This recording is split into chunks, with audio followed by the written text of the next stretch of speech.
bienvenidos. Saludos para cada familia en especial. Vamos a leer la palabra del Señor en Lucas 9:2. Lucas 9:2. Vamos a conectarnos. Hoy les quiero compartir un estudio bíblico que de pronto hemos de quedar para ver la segunda parte, bases y principios de crecimiento. Es misionología que vamos a estudiar. Lucas 9:2, usted abra su Biblia y vamos a leer en el nombre del Señor Jesús. Dice así: y los envió a proclamar el reino de Dios y a sanar a los enfermos. Pero antes de entrar, como yo le dije, este tema está dentro de lo que es misionología.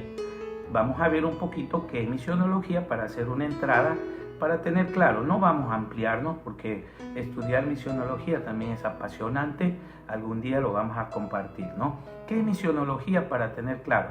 Etimológicamente la palabra misionología viene a significar tratado o ciencia de la misión. El término está compuesto del sustantivo latino missio, así sencillo, missio, y del griego apostello y del griego logos. Uniendo a estas dos, definimos lo que dijimos arriba, que podemos definirla diciendo que es una ciencia que estudia razonada y sistemáticamente la actividad expansiva de la iglesia. Eso vendría a significar misionología, ¿verdad? Entonces ya tenemos claro qué es misionología. Debemos destacar también, amada iglesia y amigos oyentes, que la misionología es una actividad tan antigua como la Biblia. De pronto podemos hablar y decir, ¿y cuándo apareció misionología? ¿Desde cuándo se habla de misionología? Es muy antigua como la Biblia misma. Pero como disciplina académica o ciencia, ahí sí cambian las cosas. Apenas tengo un dato que aproximadamente hace 112 años se habla de manera académica, de manera científica se habla ya de misionología. Pero reitero, la misionología en sí es tan antigua como la misma palabra, es decir, que aparece juntamente con la misma tarea del hombre cuando Dios lo pone aquí en la tierra, ¿verdad? Entonces, pero ya como ciencia, más o menos unos 112 años atrás, ya como tratado. La misionología también es esa disciplina de teología que estudia, y aquí tengan muy en claro esto, Iglesia del Señor, que estudia el participar de la iglesia en la misión de Dios. El participar de la iglesia en la misión de Dios. Quiere decir que esto no solo está abarcando al pastor, al líder, al servidor, sino que es toda la iglesia del Señor participando en la misión. En otras palabras, amada iglesia, es en la práctica. En la palabrita que hemos escuchado nosotros siempre es en la praxis del evangelio. Es en la praxis diaria del cristianismo. Es en esa práctica ministerial donde usted hace misión, donde se hace, vamos a poner estos términos así, donde se hace la reflexión bíblica siempre y cuando esa reflexión esté siempre sometida al texto bíblico, como también al contexto donde nos ubicamos nosotros, ¿verdad? Y ahí hacemos misionología, puede ser en el campo, en la ciudad, en el trabajo, donde sea, donde esté un hijo de Dios. Con esta tarea tenemos que hacer esta noble tarea de predicar el evangelio. ¿Qué le parece, amada iglesia y amados hermanos? Eso es misionología, ¿verdad? Ahora, misión, cuando hablamos de misión, cuando hablamos de una misión, se refiere a todo lo que el Dios soberano desea cumplir en el mundo. Todo lo que el Dios soberano desea cumplir en el mundo. ¿Para qué? Para que su nombre sea glorificado. Para que su nombre sea glorificado y se expanda universalmente en todos los grupos étnicos del mundo. Eso es una misión que el Señor quiere. Por eso la naturaleza de la iglesia no hay que confundirla. La naturaleza de la iglesia no es social, y esto ténganlo presente. La naturaleza es espiritual, es salvar almas, es predicar el evangelio, es expandirnos a través del mundo. porque a veces se quiere dar una connotación social a la iglesia, entonces sería interpretar mal el contexto o el deseo del Señor Jesús. El deseo del Señor siempre fue expandir su reino, ojalá en todo el mundo, y eso es así, para que la gente conozca la salvación y llegue a la salvación. Misión es esa relación, y voy a usar un término aquí, dinámica entre Dios y el mundo. Les repito, misión es esa relación dinámica entre Dios y el mundo. No hablamos del mundo pecador, pero sí hablamos de una relación dinámica entre el mundo, porque debe haber esa relación para poder salvar. Y aquí digo esto, Dios se envía a sí mismo en Cristo. Acuérdense que Dios mismo vino, ¿verdad? Por eso voy a decir aquí, Dios se envía a sí mismo a Cristo, y ahí está una relación con el mundo. Y se envía a sí mismo en Cristo, en su espíritu, y al cuerpo de Cristo, que es la iglesia, que también viene a ser su cuerpo, ¿verdad? Vendría a ser la iglesia ese agente del reino, ese agente del reino. Por eso mire la importancia de la iglesia. Somos ese agente del reino, somos esos representantes, somos esos embajadores del reino de Dios. Entonces, misión no es solamente algo en que la iglesia coparticipa, no señor. Misión es también, y le pongo aquí uno, se usa mucho en misionología, misión es una misión tarea dada a la iglesia también.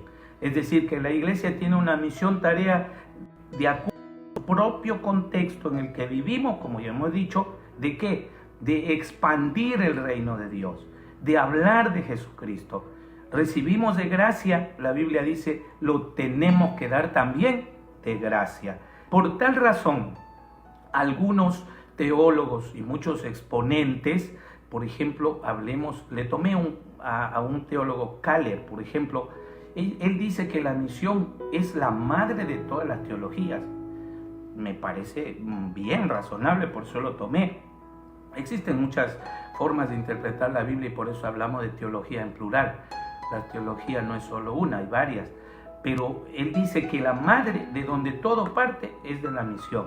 Me pareció interesante.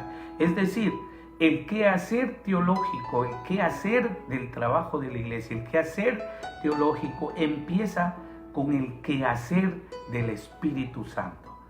¿Qué hace el Espíritu? Ya sabemos que es Dios mismo. ¿Cuál es el quehacer del Espíritu de Dios en misiones? Nos llama. Él nos llamó. Al llamarnos, y pongamos entre paréntesis, llamó ¿a quién? A la iglesia. Luego, ¿qué hizo? Nos llamó. Luego el Señor nos forma. Nos ha formado. Y luego el Señor hace una tercera cosa, nos envía. Llama, forma y envía. Tres cosas importantes que están dentro de la obra del Espíritu del Señor con respecto a misión. Ahí tiene usted un dato maravilloso. Eso sería como una perla de oro, ¿verdad? Ahora, y de allí el Señor empieza, y vamos a usar así, de ahí se empieza a expandir. En otros términos, algunos dicen, y comienza y empieza la reflexión bíblica y el estudio de cómo llegar con la palabra según el contexto sociocultural donde nos ubiquemos. Entonces ahí se plasma el texto de Mateo 28, 19, id por todo el mundo, y en ese versículo usted encuentra los tres quehacer de la iglesia, del líder, del evangelista, del servidor, del que hace refán, del que predica. Ahí está el tres cosas que hacer: llamar, preparar y enviar. Eso es algo que debemos replicar, por eso dice el Señor, ir y hacer discípulos, enseñándolos. Y ahí está haciendo, y luego ellos van y testifican, ¿verdad? Gloria a Dios. En otras palabras, amada iglesia, para hacer teología debemos no solamente, y aquí hago énfasis en esto para no quedar en el vacío, no solamente reflexionar sobre el texto bíblico, sino también abrirnos a una experiencia personal. Lo que quiero decir es que el predicar el evangelio no solo debe de estar basado, que es importante que esté basado como estructura en el texto, pero que no solo sea texto, voy a hablar teoría. Por eso hablábamos de una praxis verdadera del evangelio, de la predicación.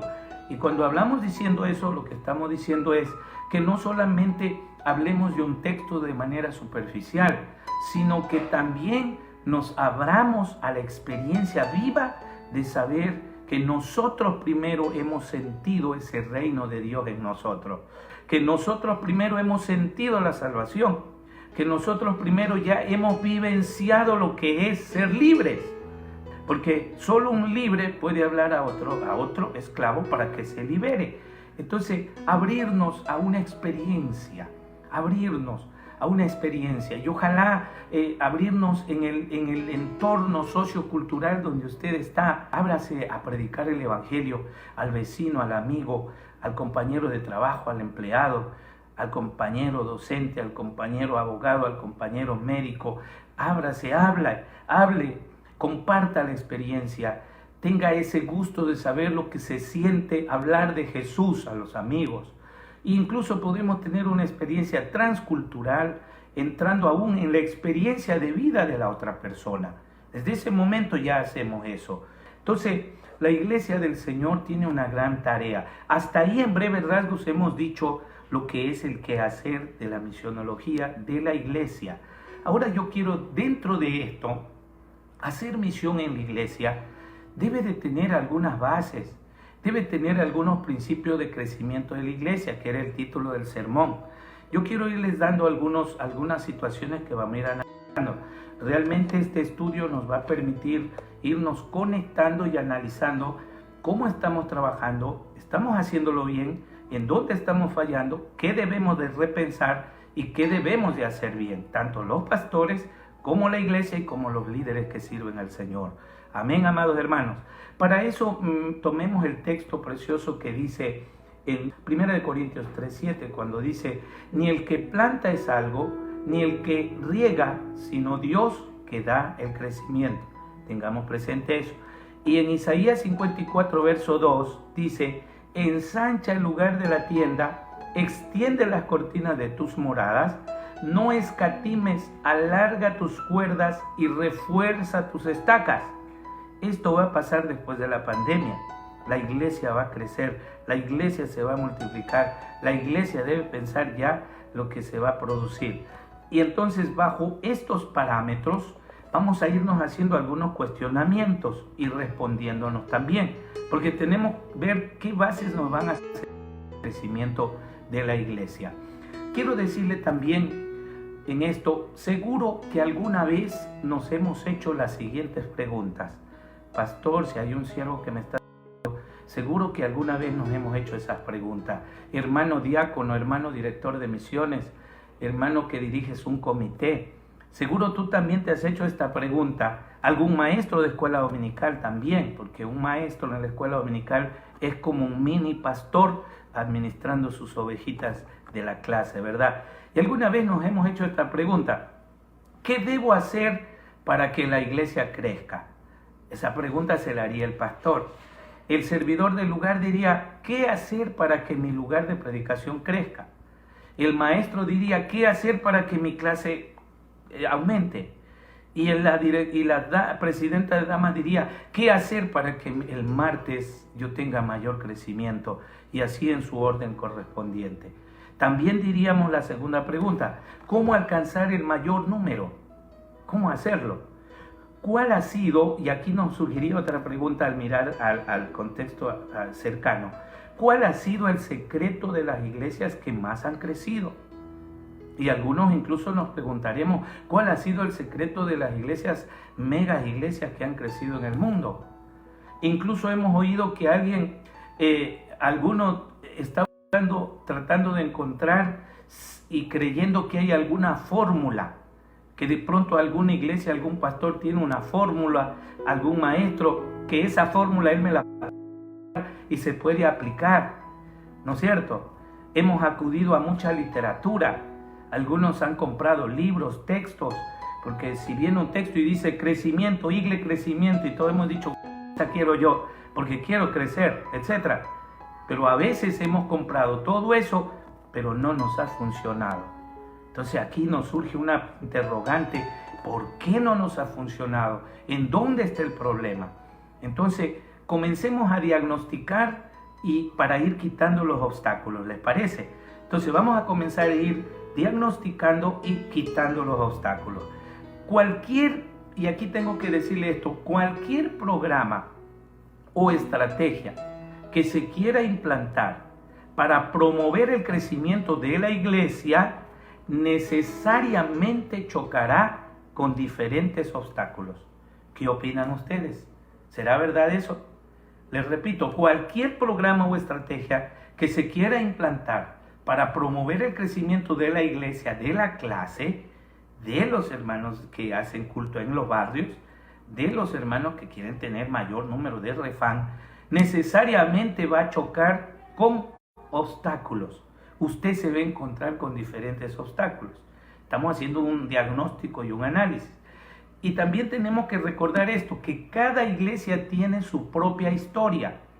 No es igual la iglesia de Manta con la iglesia de Guayaquil. No es lo mismo la iglesia de Manta con la iglesia central de no son lo mismo. Cada iglesia tiene su historia, su propia lista de dificultades de acuerdo al contexto. No es lo mismo una iglesia de la ciudad con una iglesia del campo. ¿Sí o no, amados hermanos?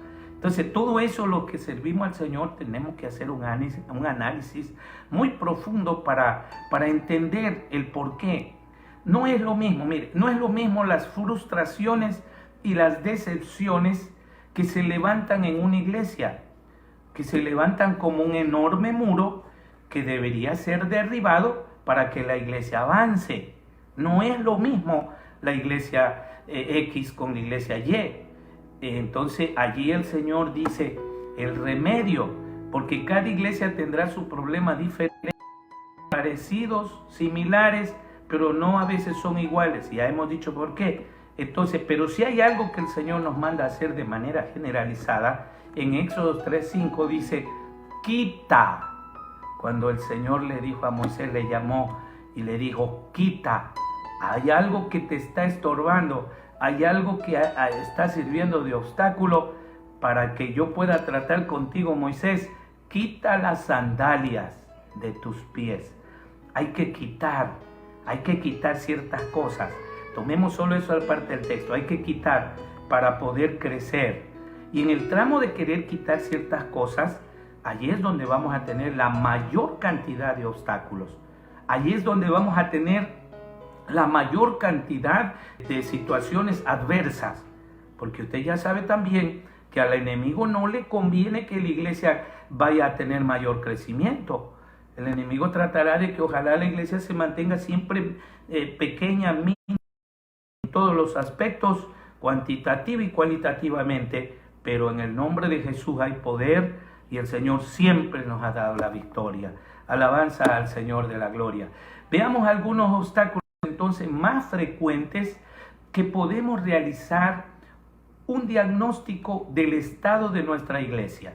Vamos a hacer eso, pero también de nuestras propias barreras internas, porque a veces no solamente puede ser las barreras que encontremos en la iglesia, sino que las barreras también pueden ser que estén dentro de nosotros.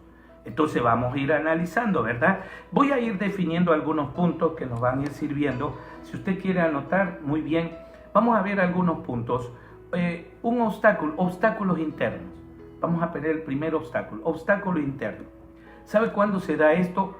Esto se da cuando hay ministros asociados con iglesias que declinan, que salen con racionalizaciones bíblicas, lo llamo yo, que explican que la falta de crecimiento. Así aparecen a veces líderes que explican la falta de crecimiento y ellos dicen de la siguiente manera. Acuérdense que estamos haciendo un análisis, un diagnóstico para luego quitar. Es bíblico y teológicamente una excusa el defender que Dios se complace cuando hay iglesias que año tras año, generación tras generación, van perdiendo miembros. Ese es uno de los obstáculos internos, que se van perdiendo miembros. Y el siervo, el líder, el ayudante, el servidor, la junta local, si no percibe y ayuda al siervo, o se ayuda mutuamente el trabajo en equipo con los comités servidores locales, a detectar qué es lo que está produciendo ese fenómeno que no es correcto, no es normal. La iglesia del Señor tiene que ir siempre en crecimiento hacia arriba, no puede ir hacia atrás. Recuerde que hemos dicho que la iglesia del Señor es un organismo vivo que se multiplica. Alabanzas al Señor Jesús. Amén. Entonces, no puede ir hacia atrás. Y a veces tomamos textos bíblicos y hacemos una eisegesis del texto y no una exégesis. Que eisegesis es introducir en la Biblia y hacerle decir lo que yo quiera y no extraer lo que Dios quiera decirme a través del texto. Entonces, muchas veces hemos cometido ese error y se empieza a dar justificaciones por qué la iglesia no crece. Y entonces ahí es cuando surge algunas situaciones que van afectando a la iglesia local. La iglesia debe tener una tendencia de crecimiento. Aunque el siervo, el pastor, de pronto no sea tan amado por los creyentes, pero hay una característica que yo he logrado ver a lo largo de mis años de servicio a Dios, que la iglesia no mengua, crece, y eso debemos de analizar en otro momento en este mismo tema. No crece, siempre crece, porque el siervo está haciendo un trabajo que es llevar a esos hermanos, a esa iglesia, hacia Dios y no hacia Él. Entonces la iglesia siempre tiene que tener una tendencia de crecimiento. Entonces hay algunas justificaciones. Por ejemplo, algunos dicen, no, Dios quiere así. Además, la iglesia está bajando de número porque Dios está limpiando, ¿verdad? Dios limpia, Dios quita, pero para crecer. Tengamos mucho cuidado en eso, ¿verdad? Lo mismo los maestros de escuela dominical en clase. Usted no puede tener también o empezar a tener racionalizaciones bíblicas de crecimiento de manera buscando excusas, porque a veces no crece la clase, ya de 3 tengo 1, de 10 tengo 5, entonces el maestro dice, no, es que Dios quiere así, con 1 es calidad. No sé, Dios no quiere que nos detengamos, Dios quiere que nos multipliquemos, que la iglesia siga creciendo, porque esa debe ser la tendencia natural de la iglesia del Señor. Alabanza al Señor Jesús. Vamos a ver una segunda cosa analizando lo que le dije, la racionalización teológica. ¿A qué me refiero con esto? La misma racionalización se da en expresiones como esta. No buscamos cantidad sino calidad. ¿Ha escuchado eso? No buscamos cantidad sino calidad. Entonces dice, no importa que yo no tenga, no importa que tenga 2, lo que quiero es calidad. O las iglesias deben de ser pequeñas porque las grandes son frías e impersonales. ¿Ha escuchado eso? O el maestro dice, no importa, yo no quiero tener muchos niños porque 2 es calidad. Y si tengo muchos niños pedagógicamente no puedo enseñar. Entonces estoy racionalizando de manera teológica erradamente, queriendo justificar algo que la Biblia no me respalda. La tendencia natural, repito, es que nos multipliquemos. No es correcto que la iglesia cierre sus puertas jamás. Ahora lo hacemos por la ley, nos obliga. Pero no debemos cerrar los cultos. No debemos cerrar jamás. No cerrar, no un domingo, no un día X. No, la iglesia, su trabajo es permanente. La naturaleza de la iglesia es ganar almas. Acuérdense que estamos ya cerquita de la venida del Señor. Alabanza a nuestro Dios. Entonces, o también en las iglesias o en las iglesias grandes, la gente no permanece. Se van, dicen algunos, porque no son de Dios. Bueno, algunos se van, pero no siempre. Eso sí es un margen de error, que lo vamos a analizar en los temas siguientes del por qué algunos se van. Entonces ya tenemos algunas racionalizaciones teológicas que se dan. Cuestionamientos bíblicos, 2. Cuestionamientos bíblicos. La racionalización teológica se sustenta en versículos bíblicos como Mateo 7:14, cuando algunos dicen, estrecho es el camino que lleva a la vida y pocos son los que la hallan. Entonces algunos dicen, aquí arman una estructura de cuestionamiento y todo programa de crecimiento y dicen, no me salió bien porque la Biblia dice allí que estrecho es el camino que lleva a la vida y poquitos son los que le hallan, pero ese texto no se está refiriendo a eso. Ahí hay que hacer un exégesis correcto del texto. Tengamos mucho cuidado. Entonces ahí estamos cuestionando algo y tratando de racionalizar en algo que no podemos hacerlo. Entonces ahí tenemos que quitar ese obstáculo que es interno, que está en mí, que no me está dejando ver como Dios quiere, que me está quitando y no me hace ver mi misión. Entonces tengo que quitar ese obstáculo interno y tengo que empezar a ver qué estoy haciendo mal yo como el que dirige. No puedo yo ir hacia atrás. Si a mí me pusieron en una iglesia y me entregaron X cantidad de hermanos, a la vuelta de un año debo de haber subido, no puedo irme hacia atrás. Si me entregaron niños de una clase con X cantidad de niños, no puedo, debo ir hacia arriba. Debo de ser, la tendencia debe ser crecer, avanzar, desarrollarme, porque ese es lo correcto, es lo natural de la iglesia. Alabanza al Señor. Entonces, este tema queremos ayudar a analizar, a ver en dónde de pronto estamos haciendo mal. El crecimiento de la iglesia tiene que ver con lo que creemos. Escuchen bien, estimados líderes. El crecimiento de la iglesia tiene que ver con lo que creemos. ¿Qué creemos? ¿Qué creemos de Dios? ¿Qué creemos? ¿Qué creemos de lo que Él es? ¿Capaz de qué es Dios? A veces el gran problema está en la mente.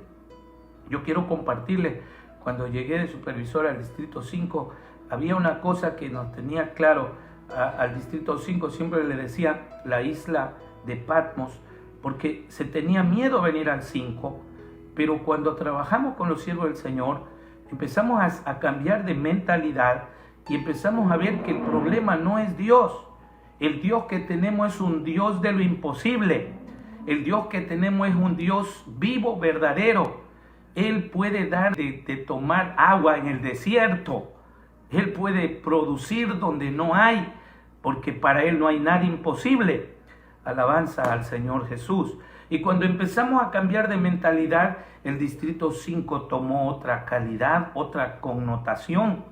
¿Por qué? Porque se analizó el problema, estaba dentro de nosotros. Nos creímos esa historia de que es difícil.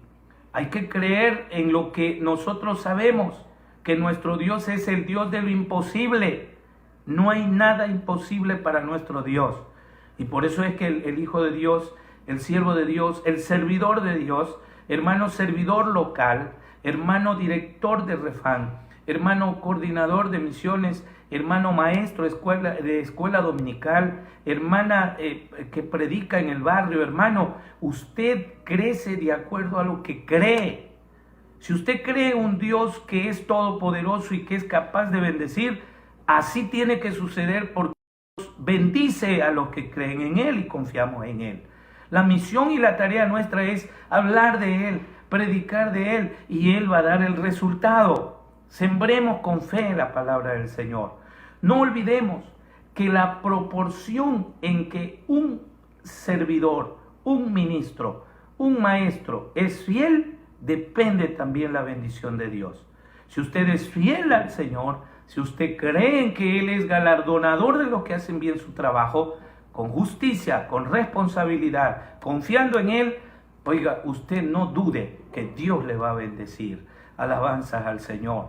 Le van a decir, es difícil, el problema allí es difícil, no lo vas a poder hacer. Tranquilo, que si Dios está con usted, no hay nada imposible donde quiera que se encuentre la iglesia del Señor.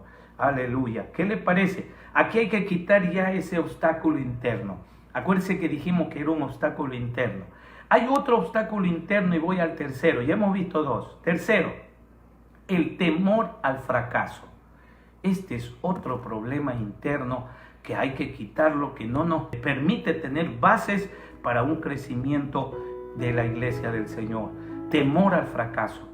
Ningún hombre será consciente, y esto téngalo presente, que le quiero decir a todos quienes me escuchan, ningún hombre será consciente de su triunfo o de lo que ha sido capaz hasta no haber experimentado un aparente fracaso. Yo pienso, y a lo largo de mi vida yo quiero decirle que hay que parecen que fueron un fracaso, pero no es un fracaso. Eso que pareció un fracaso, el Señor me permite, ¿sabe para qué? Para aprender y para que lo vuelva a intentar, pero lo voy a hacer mejor. Porque Dios nos enseña de alguna manera a mejorar. Y quiero decirle también, tomando ejemplos de la vida, ningún atleta que salta podrá estar seguro de haber alcanzado su máxima altura o sus posibilidades físicas hasta no haber saltado la barra. ¿Qué le parece? No sabrá ese atleta si fue capaz. Si no lo intenta, es como decir el predicador, el maestro, voy a salir a buscar niños, pero es que los padres no me van a querer dejar salir, entonces no van a dejar a los hijos, no puedo, no sé. Entonces usted vivirá siempre, cuando alguien pasen los años le dirán, ¿qué pasó? ¿Por qué no subiste? No, quería hacerlo, pero aquí es duro. Pero usted no sabe si en verdad fue duro hasta que usted lo intente. Hay que intentar. Lo mismo el predicador. El predicador dice, no, es que ese barrio es duro. No sabrá usted qué produce ese barrio hasta que usted no vaya y se enfrente, sin importar que fracasemos, entre comillas.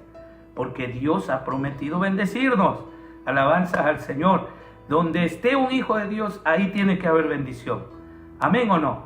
Donde vaya un hijo de Dios, ahí hay bendición. Los siervos de Dios lo sabemos. Donde Dios nos pone, tenemos que ser bendecidos porque Dios es un Dios de bendiciones. Debemos entonces incrementar nuestras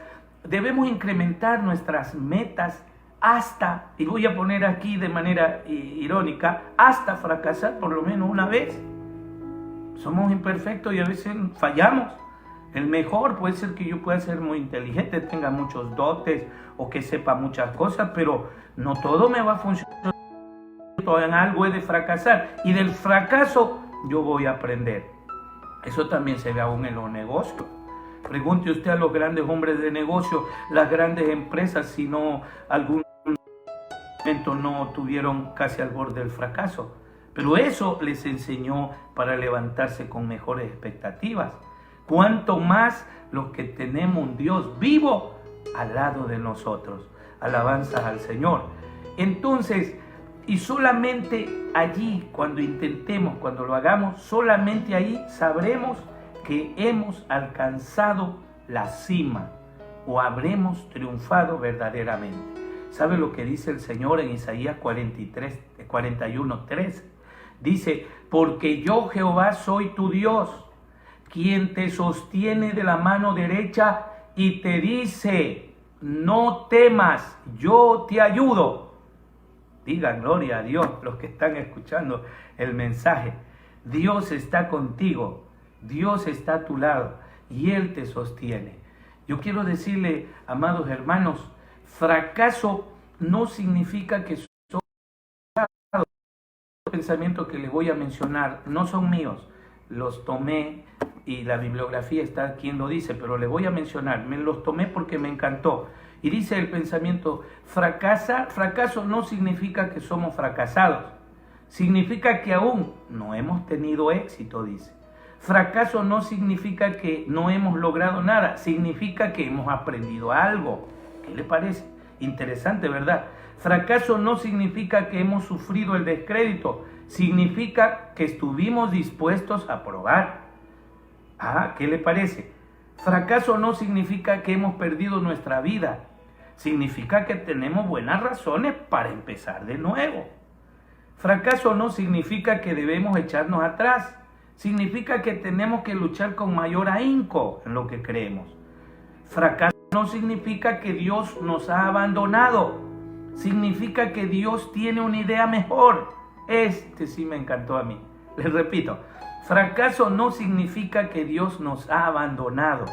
Significa que Dios tiene una idea mejor, porque hay ocasiones que nosotros estamos haciendo las cosas con nuestra propia manera y Dios no quiere que se haga con nuestra manera, sino como la que Él quiere y desea. Hagámoslo, volvamos a intentar poniéndonos en la mano del Señor. Mire lo que dice la palabra en Isaías 41:12. porque yo soy el Señor tu Dios, ya lo leímos hace poco, que te tomo por la mano y te estoy diciendo, dice la expresión, no temas, yo soy el que te socorro. No temamos, iglesia del Señor. Quiero terminar con este punto para dejar a continuación este tema para el próximo jueves. Quiero decir, hay otro problema que es resistencia al cambio.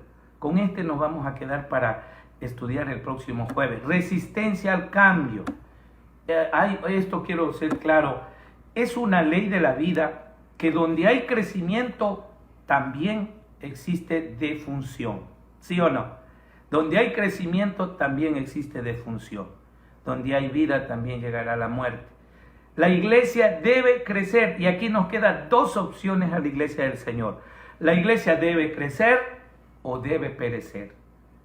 Pero la iglesia fue hecha para vivir eternamente, porque las puertas del Hades no prevalecerán contra ella. Le damos alabanza al Señor. Por eso la ley de la vida es esto. Hay vida, pero también hay muerte. Nosotros estamos al lado de la vida. Cristo es vida, Jesús es vida. La iglesia tiene vida, porque Cristo está en la iglesia. Y la iglesia no está condenada a defunción. Hay muchos servidores locales que ya están en el momento de la defunción de la clase de escuela dominical. Están llevando a la defunción el día culto del martes. Están llevando a la defunción el culto del sábado, porque a veces no estamos haciendo trabajo. O hay un pastor que está llevando a la defunción una iglesia que ya está muriendo, está al borde de cerrarse. Estos factores internos, sacarlos y decir, Señor Jesús, algo estamos haciendo mal, vamos a sacar esto en el nombre de Jesús. Por eso le dije, estamos haciendo un análisis, nos estamos cuestionando, algo estoy haciendo mal. Una iglesia viva se multiplica. Gloria a Dios. Les repito, una iglesia viva se multiplica por tendencia natural. Por tendencia natural. Por eso hay muchas personas que no hacemos bien las cosas, nos resistimos y hay iglesias donde se resiste el cambio. Yo sé que el cambio es difícil porque a veces hay paradigmas cerrados, pero los paradigmas no hay que cerrarlos. Los paradigmas deben de permanecer abiertos. Paradigmas son pensamientos, situaciones que nos sirvieron para algún momento y son momentos que para el momento nos sirvió bien, válido, pero hay momentos que ese paradigma tiene que cambiar o mejorar y por eso debe ser siempre abierto. Y los cambios se tienen que dar, la iglesia del Señor no tiene que estar estática. El poder del Espíritu Santo mueve a la iglesia y la iglesia debe crecer, desarrollarse, pero debe de crecer de manera sana, equilibrada, siempre dando la gloria al Señor Jesucristo. Alabanza al Señor. Entonces una iglesia viva se multiplica por tendencia natural. Entonces a veces los cambios no se dan o se resiste al cambio muchas veces por el temor de perder posiciones de liderazgo. Muchas veces no se dan los cambios por eso. Inseguridad ante nuevas formas de trabajo. Y ese problema hemos tocado vivir muchos pastores y aún la iglesia del Señor, porque la iglesia se acostumbra a un estilo de liderazgo por 3 años, por 4 años, y viene otro pastor y tiene otro estilo de liderazgo y para implantar suceden resistencias del cambio y por eso aquí hay que tratar de eliminar factores internos, pensar en equipo y decir, no pensemos por el bien, no pensemos por temores personales, sino pensemos que la iglesia del Señor es la beneficiaria. La iglesia del Señor es la que debe recibir el beneficio. Si el cambio es necesario para bien y el nombre de Jesús va a ser glorificado y la iglesia va a crecer, gloria a Dios. Hagámoslo en el nombre de Jesús, siempre sustentados en la Biblia. Que dejemos la Biblia a la dijimos. Otro, incomodidad ante mucha gente extraña. Algunos dicen, no, ¿para qué crecer? Ahí nomás chiquitos estamos bien. No, la iglesia debe multiplicarse, debe crecer. Maestro de escuela dominical, tú debes crecer. El servidor del lugar, debes crecer. Hermano que estás liderando Refán, debes crecer. Debemos crecer, debemos desarrollarnos. Efesios 4:23 dice, y renovaos en el espíritu de vuestra mente. Y Marcos 10:43 dice también alguna cita bonita que lo vamos a dejar para la próxima clase. Yo quiero dar gracias al Señor en este momento. Ojalá le haya gustado el tema que hemos tratado. El próximo jueves vamos a ver también obstáculos estructurales. Hoy terminé con los obstáculos internos. Vamos a ver los obstáculos estructurales. Estamos haciendo un análisis para poder las bases de crecimiento. Quitar lo que está mal para empezar a poner bases que nos permitan crecer. Vamos en este momento a orar al Señor. Yo espero que Dios haya tratado con ustedes, como dice la palabra del Señor, al inicio de la palabra, y la palabra de Dios nos decía, y Él envió a proclamar el reino de Dios y a sanar a los enfermos. Sigamos proclamando el reino de Dios, sigamos orando por los enfermos, sigamos predicando el Evangelio, siga enseñando, maestro. Hoy estamos vía online, maestro, les animo, sigan haciendo bien su trabajo. Hermanos de misiones, predicando, haciendo refán, gloria a Dios, expandamos el Evangelio, buscando que el nombre de Jesús sea glorificado y que la iglesia siga no estática, sino activa por el mover del Espíritu Santo.